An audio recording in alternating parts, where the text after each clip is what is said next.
नमस्कार न्यूज 27 ओडिशा रु आपण मानकु स्वागत करुछि मु आकांक्षा। देखंतु जाजपुर जिला खबर। आम धर्मशाला माटीर सुयोग्य संतान शहीद शशांक शेखर सामल भारत माता सेवारे नियोजित होई लदाख सीमारे शहीद होइथिले। तांको परिवार रो 6 जन सदस्य एजावत देश पई शहीद होई सारिलेनी। एभली एक महान परिवार को अंशुमान मेमोरियल ट्रस्ट कोटि कोटि प्रणाम जनाउछि।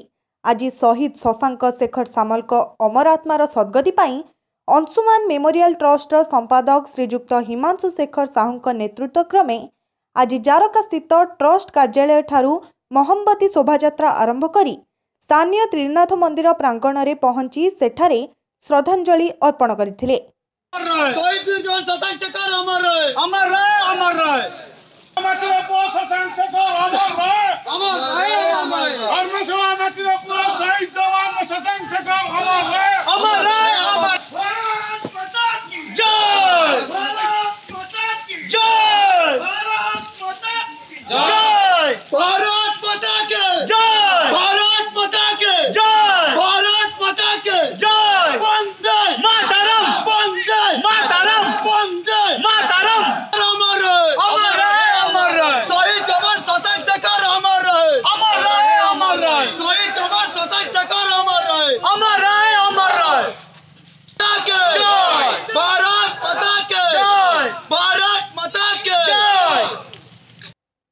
जाजपुर जिला प्रतिनिधि गणेश्वर पंडांग रिपोर्ट न्यूज 27 ओडिशा।